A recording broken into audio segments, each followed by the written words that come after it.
But speaking of Jenna, Netflix released a little teaser for her starring role in the Wednesday series. They're making a series based on the Wednesday character from the Addams Family. It's just her in the Wednesday typical get up and thing on her shoulder. They do the little snap, and then it's the Wednesday logo. That's all there was to the teaser. So we won't see that for a while. Currently still trying to go through part 1 of season 4 of Stranger Things. And my God, Michael. Oh my God, Michael. I love it, Michael. That's my JBL impression. But I'm seriously enjoying Stranger Things 4, and it's a lot. They're going more for the horror thing, which is awesome, and from what I understand, I was always under the impression that season 4 was going to be it. That season 4, that was going to be it. They weren't going to do any more because I think MBB, Millie Bobby Brown, she wanted out. So I figured that this was going to be it. And now all of a sudden, because I guess they said that Stranger Things 4 in viewership numbers beat the Obi-Wan Kenobi premiere on Disney Plus by 300%, which is huge. And so they said that season 5 is happening, but it is going to be it. That is it. Season 5 done, no more. And I imagine it's got to be an insane cost to produce that show for Netflix. And Netflix did the to themselves. It's a very ambitious show, a very ambitious project, and a lot of the shows on Netflix are very ambitious to produce, and that creates problems for Netflix because you don't see like advertiser returns on stuff like that. The biggest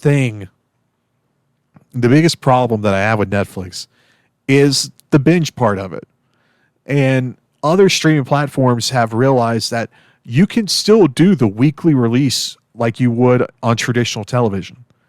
Because just like right now, Stranger Things comes out, everyone's talking about it, but everyone's only going to be talking about it for a couple of weeks, and then they're going to move on to something else. And that became so difficult with so many Netflix shows. They come out with a show or a movie. Well, I'll stick to the shows. They come out with a show, you love it, you watch all the episodes in a couple of days, and now you have nothing for 16 months to 2 years. And you can't sustain by doing that unless you're constantly coming out with more stuff. And Netflix has been trying to come out with more stuff, but unfortunately, the quality isn't there for the stuff that they're trying to come out with. So it's like they're coming out with all these TV shows and movies. Maybe one hits okay. And also, one problem that always hurts Netflix is you have a decent show and it gets canceled after one season. And a big part of the reason for that is they'll purchase a show that's already in the middle of production at a lower rate because Netflix is like the last hope for them. So the studio will sell it to Netflix at a cheaper rate just so that it can be seen. And it does well on Netflix. Netflix goes to them for a second season and they go like, well, we want the regular rate. Netflix goes, no, we want it for the rate that you gave us the first season. They said, well, we can't sustain that. We can't do that. And Netflix just goes, okay, well, then you're canceled. That's what happens. That's why you see so many shows, so many good shows get on Netflix out of nowhere with really no build, no anticipation. They just show up and they're just there for a season and then you never hear anything again. And that it makes it so hard to get into a show, because usually when you have that weekly released format, you watch the premiere episode, you like it. Usually by episode 2 or 3, these streaming services know if they're going to keep going with it. So they may say, we're not going to go any far with it. So you don't get so invested in it. But you sit there and you binge watch a show over the course of a day, you get really invested in it. And then 6 months later comes out, we're not going to do a season 2 because, it's too much money.